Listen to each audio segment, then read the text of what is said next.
हरि ओम। गुरुर्ब्रह्मा गुरुर्विष्णु गुरुर्देवो महेश्वरा गुरु साक्षात परब्रह्मा तस्मै श्री गुरुवे नमः। 15 मार्च 2025 का पंचांग इस प्रकार है। संवत 2081 चैत्र कृष्ण पक्ष और पड़ी हुआ तिथि 19 घड़ी 40 पल, उत्तरा फाल्गुनी नक्षत्र 5 घड़ी 30 पल, उसके बाद हस्त नक्षत्र लग जाएगा। गंड योग है 18 घड़ी 15 पल, कौलभकर्ण है 19 घड़ी 40 पल और कन्या का चंद्रमा, और ये कृष्ण पक्ष की प्रतिपदा तिथि है। ये दिन आपको शुभ कल्याणकारी रहिए। ओम नमः मंगलम भगवान विष्णु मंगलम गरुड़ध्वजा मंगलम पुंडरीकाक्षा मंगलाय तनो हरि। ओम नमः। अब श्रीमद् भागवत महापुराण का 8वें स्कंद का 6वां अध्याय शुरू करने जा रहा हूँ। आदो देवकी देवगर्भ जननम गोपी गिरिवर्धनम माया पूतन जीवतापहरणम गोवर्धनोद्धारणम कंस छेदन कौरवादिहननम कुंती सुता पालनम। एतत् श्रीमद्भागवतं पुराण कथितं श्रीकृष्ण लीलामृतं निगम कल्पतरोर्गलितं फलम् सुखमुखाद्रव अमृत संयुतं पिबत भागवतं रसमालया मोहरहो रसिका भूयि भावुका। भगवान श्री कृष्णचंद्र नारायण जी के चरण कमलों में नतमस्तक होकर किए गुरु श्री वेद व्यास जी, गुरु श्री माधवाश्रम जी, गुरु श्री सुखदेव जी, गुरु श्री शुद्ध जी के चरण कमलों में नतमस्तक होकर के मैं ये श्रीमद् भागवत महापुराण के 8वें स्कंद का 6वां अध्याय पढ़ने जा रहा हूँ, जो इस प्रकार है। ओम नमः।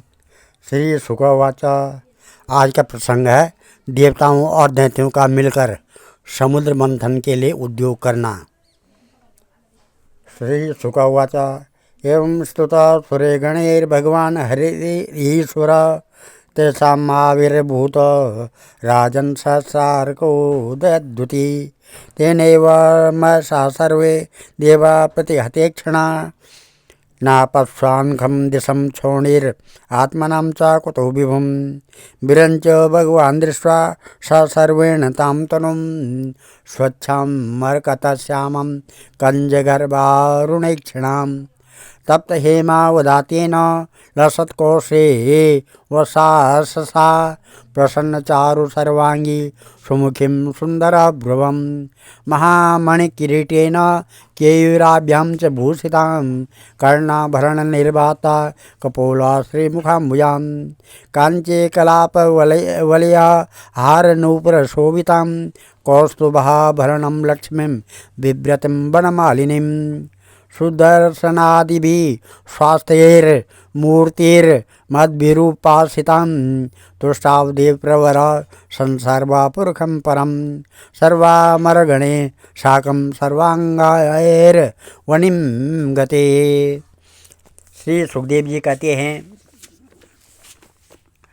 परीक्षित, जब देवताओं ने सर्वशक्तिमान भगवान श्री हरि की इस प्रकार स्तुति की, तब वे उनके बीच में प्रकट हो गए। उनके शरीर की प्रभा ऐसी थी मानो हजारों सूर्य एक साथ ही उग गए हों। भगवान उस प्रभा से सभी देवताओं की आंखें चौंधिया गई। वे भगवान को तो क्या आकाश, दिशाएं, पृथ्वी और अपने शरीर को भी न देख सके। केवल भगवान शंकर और ब्रह्मा जी ने उस छवि का दर्शन किया। बड़ी ही सुंदर झांकी थी।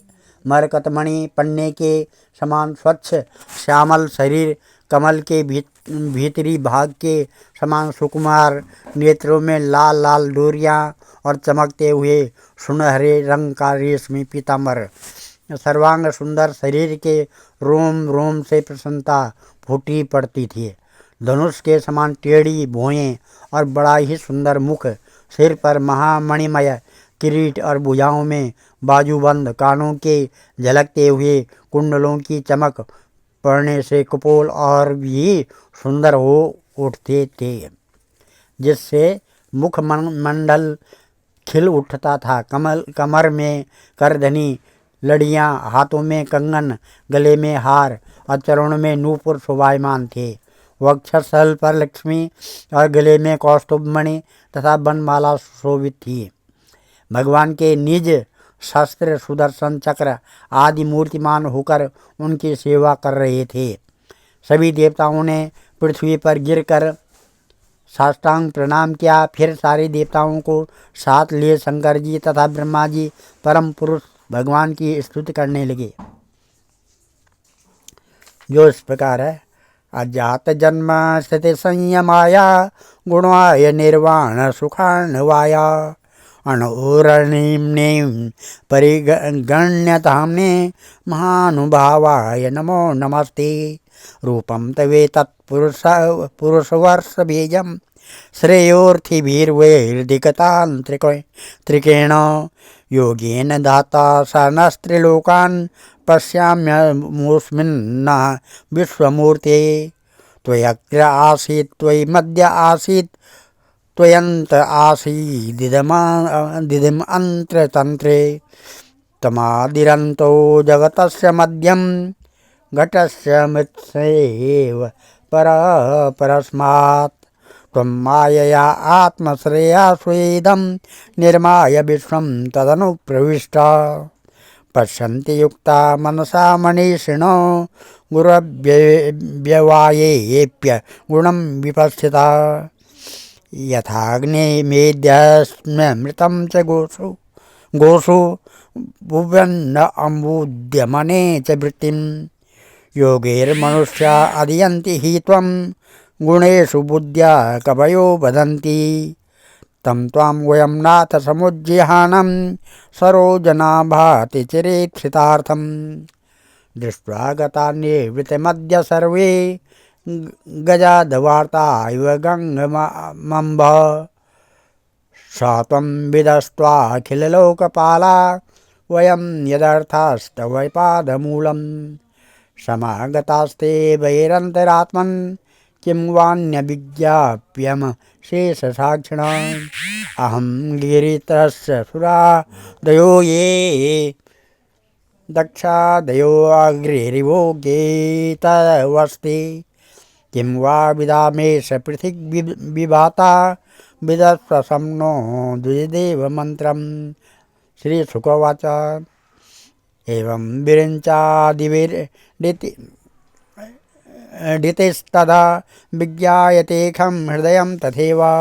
जगादजीमूत गभीरया गिरा मन्द्वाजलिं संवृत सर्वकारकान्। एकास एवेश्वरा तस्मिन् सुरकार्ये सुरेश्वरा। व्यर्थो कामस्तानाहं समुद्रो मथनादिभिः।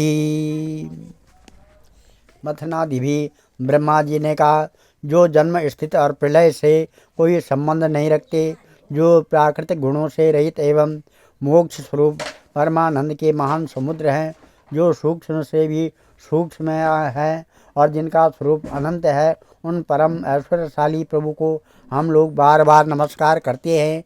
पुरुषोत्तम अपना कल्याण चाहने वाले साधक वेदोक्त एवं पांचरात्रोक्त विधि से आपके इसी स्वरूप की उपासना करते हैं। मुझे भी रचने वाले प्रभु आपके इस विश्वमय स्वरूप में मुझ समस्त देवगणों के सहित तीनों लोकों में दिखाई दे रहे हैं।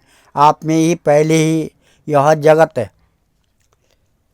लीन था, मध्य में भी यह आप में ही स्थित है, अंत में भी यह पुनः आप में ही लीन हो जाएगा।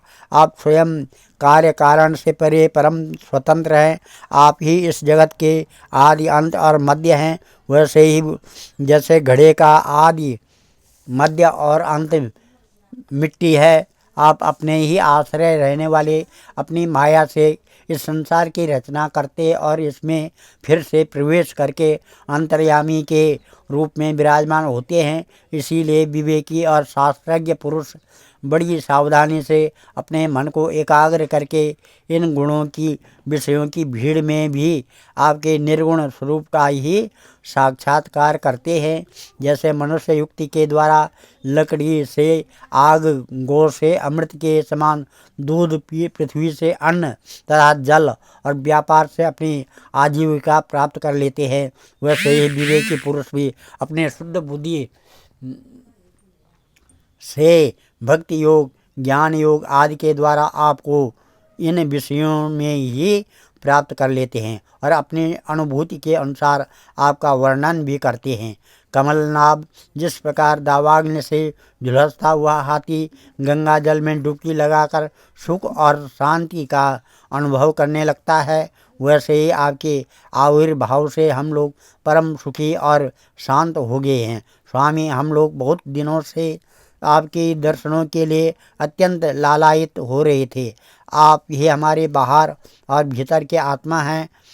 हम सब लोकपाल जिस उद्देश्य से आपके चरणों की शरण में आए हैं, उसे आप कृपा करके पूर्ण कीजिए। आप सबके साक्षी हैं, अतः इस विषय में हम लोग आपसे और क्या निवेदन करें। प्रभु, मैं शंकर जी, अन्य देवता, ऋषि और दक्ष और आदि प्रजापति सबके सब अग्नि से अलग हुई चिंगारी की तरह आपके ही अंश हैं और अपने को आपसे अलग मानते हैं। ऐसी स्थिति में प्रभु, हम लोग समझ ही क्या सकते हैं। ब्राह्मण और देवताओं के कल्याण के लिए जो कुछ करना आवश्यक हो उसका आदेश आप ही दीजिए और आप वैसा स्वयं कर भी लीजिए।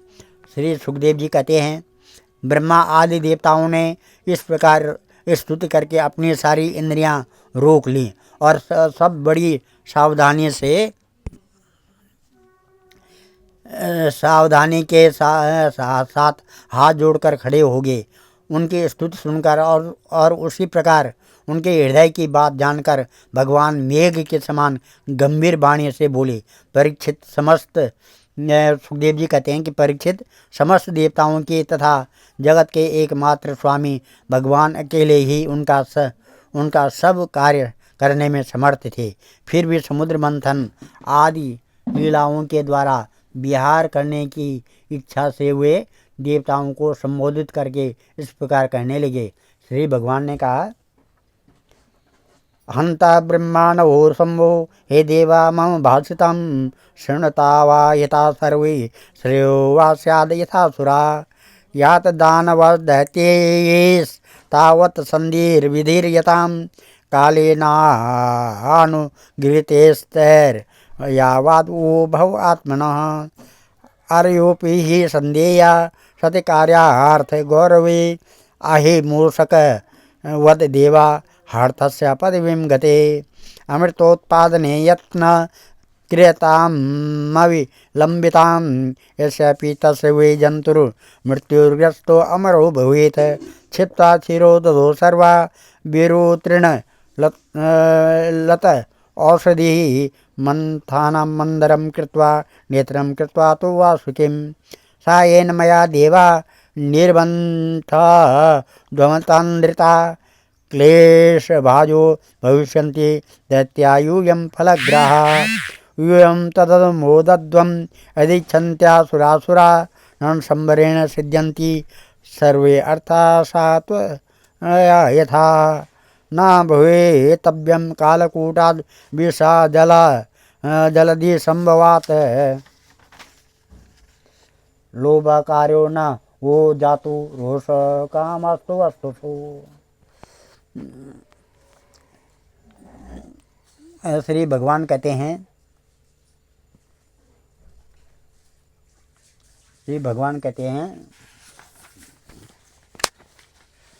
ब्रह्मा ने कहा, ब्रह्मा, शंकर और देवताओं, तुम लोग सावधान होकर मेरी सलाह सुनो।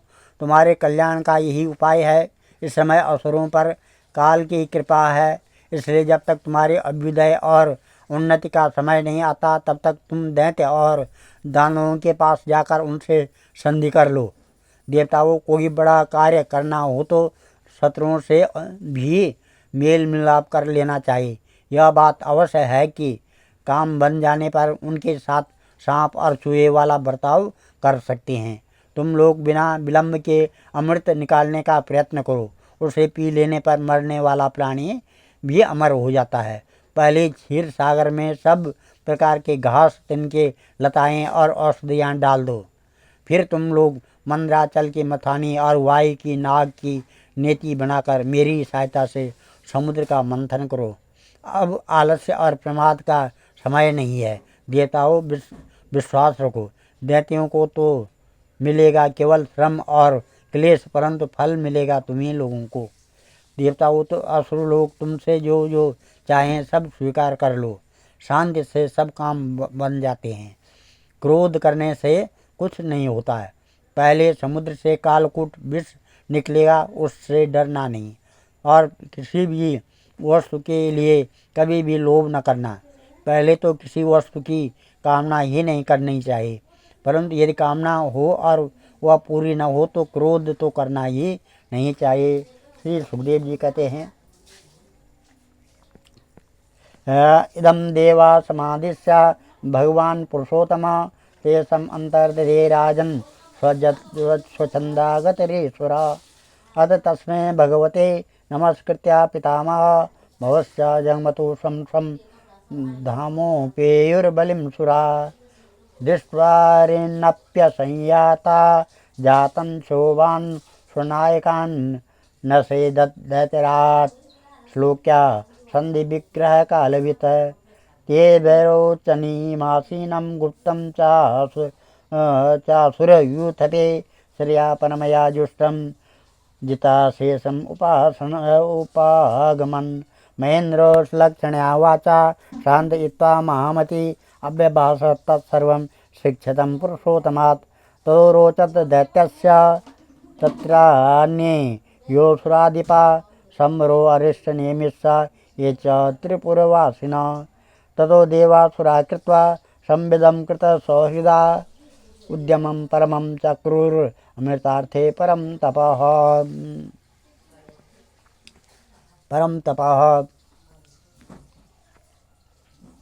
ततस्ते मंद्र गिरिमोज सोत्पाट्य दुर्मदा नदन्ते उदधि नित्यु शक्ता परिघवा वहवा दुराभारोद्वहश्रान्ता शक्रभैरोचनादया अपारयन्तस्तवूढुं विवसा विज्जहुपथि निपतन् स गिरिशत्र बहुना मर्दानवान् चूर्णयामास महता भारेण कनकांचलः।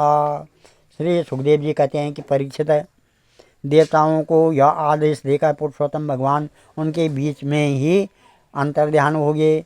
वे शक्तिमान एवं परम स्वतंत्र जो ठहरे, उनकी लीला का रहस्य कौन समझे।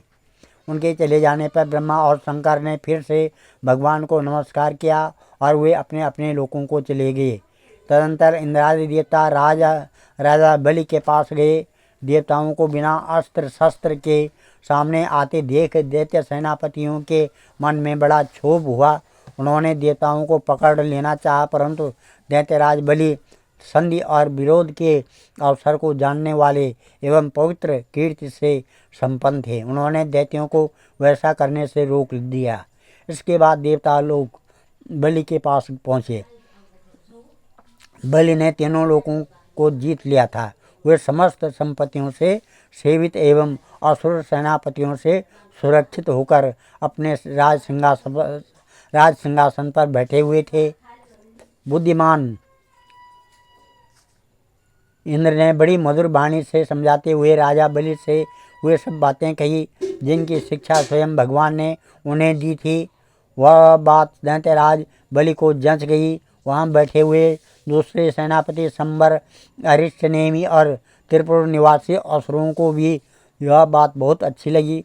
तब देवता और असुरों ने आपस में संधि समझौता करके मित्रता कर ली और परीक्षित वे सब मिलकर अमृत मंथन के लिए पूर्ण उद्योग करने लगे। इसके बाद उन्होंने अपनी शक्ति मंदराचल को उखाड़ लिया, अपनी शक्ति से मंदराचल को उखाड़ लिया और ललकारते तथा गरजते हुए उसे समुद्र तट की ओर ले चले। उनकी भुजाएं परिध के समान थी, शरीर में शक्ति थी और अपने अपने बल का घमंड तो था ही, परंतु एक तो वह मंदर पर्वत ही बहुत भारी था और दूसरे उसे ले जाना भी बहुत दूर था। इससे इंद्रबली आदि सब के सब हार गए। जब ये किसी प्रकार भी मंदराचल को आगे न ले जा सके, तब विवश होकर उन्होंने उसे रास्ते में ही पटक दिया।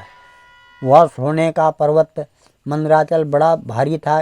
गिरते समय उसने बहुत से देवता और दानवों को चकनाचूर कर डाला। तास्तां सदा भग्न मनसो भग्ना बाहु रुकंदरान विज्ञाया भगवास्तत्र बभूव गुरुड़ध्वजा गिरिपाता विनिष्पिष्टा विलोक्या मर्दानवान ईक्षया जीवमासाद निर्जराना निवृणान्यथा गिरिं चारोप्य गुरुडे हस्तनैकेन लीलया आरुह्य अप्रया वाब्धिं सुरासुरगणे प्रता अवरोप्य गिरिं स्कंदात् सुपर्णा पततांबरा ययो ज्वलन्तम् उत्सृज्य हरिणाम स विसर्जिता। उन देवता और असुरों के हाथ, कमर और कंधे टूट ही गए थे, मन भी टूट गया था। उनका उत्साह भंग हुआ।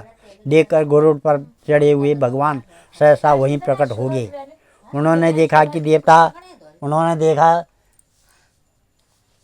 देवता और असुर पर्वत के गिरने से पिस गए हैं, अतः उन्होंने अपनी अमृतमयी दृष्टि से देवताओं को इस प्रकार जीवित कर दिया मानो उनके शरीर में बिल्कुल चोट ही न लगी हो। इसके बाद उन्होंने खेली खेल में एक हाथ से उस पर्वत को उठाकर गरुड़ पर रख दिया और स्वयं भी सवार हो गए। फिर देवता और असुरों के साथ उन्होंने समुद्र तट की यात्रा की। पक्षीराज गरुड़ ने समुद्र के तट पर पर्वत को उतार दिया। फिर भगवान के विदा करने पर गरुड़ जी वहाँ से चले गए। आज हम इस अध्याय को यहीं पर समाप्त करते हैं और कथा को यहीं पर विराम देते हैं। कल 7वां अध्याय समुद्र मंथन का आरंभ और भगवान शंकर का विषपान करना, ये कथा होगी। ओम भजे व्रजेकमण्डनं समस्त पापखण्डनं स्वभक्त चित्तरंजनं सदैव नंदनंदनं सुपिच्छगुच्छमस्तकं सुनाद वेणुहस्तकं अनंगरंगसागरं नमामि कृष्णनागरं मनोजगर्वमोचनं विशालोललोचनं विदूतगोपशोचनं नमामि पद्मलोचनं करारविन्दभूधरं स्मृतावलोकसुन्दरं महेन्द्रमानदारणं नमामि कृष्णवारणं कदम्बसूर्णकुण्डलं सुचारुगण्डमण्डनं भुजाङ्गनयकवल्लभं नमामि कृष्णदुर्लभं यशोदया समोदया सगोपया सनन्दया युतं सुखैकदायकं नमामि गोपनायकं सदैव पादपङ्कजं मदीयमानसे निजं ददानमुत्तमालकं नमामि नन्दबालकं समस्तदोषशोषणं समस्तलोकपोषणं समस्तगोपमानसं नमामि नन्दलालसा भूभरावतारकं भवाब्जकर्णधारकं यशोमती किशोरकं नमामि चित्तचोरकं दिगन्तकान्तभङ्गिनं सदा सदाल्यसंज्ञना दिने दिने नवं नवं नमामि नन्दसम्भवं गुणाकरं सुखाकरं कृपाकरं कृपापरं सुरद्विषीनिकन्दनं नमामि गोपनन्दनं नवीनगोपनागरं नवीनकेलिलं पटं नमामि मेघसुन्दरं तडित्प्रबालसत्पटं समस्तगोपनन्दनं हृदम्बुजेकमोदनं नमामि कुञ्जमध्यगं प्रसन्नभानुशोभनं निकामकामदायकं दृगन्तचारुसायकं रसालवेणुगायकं नमामि कुञ्जनायकं विदग्धगोपिकामनो मनोज्ञतल्पसायनं नमामि कुञ्जकानने प्रबुद्धवन्यपानीयं किशोरिकान्तिरञ्जितं दीर्घजनं सुशोभितं गजेन्द्रमोक्षकारणं नमामि श्रीविहारिणं यदा तदा यथा तथा तथैव कृष्णशतकथा मया सदैव गीयतां तथा कृपा विधीयतां प्रमाणिकाष्टकाद्वयं जपत्यदित्यया पुमान् भवेत् नन्दनन्दने भवे भवे सुभक्तिमान् ध्येयं सदा परिभवाग्नमविष्यदोऽहं तीर्थात्पदं शिववीरञ्जनुतं शरण्यं भृत्यातिहं प्रणतपालभवाब्धिपोतं वन्दे महापुरुषते चरणारविन्दं। सर्वे भवन्तु सुखिनः, सर्वे सन्तु निरामया, सर्वे भद्राणि पश्यन्तु, मा कश्चित् दुःखभाग् भवेत्।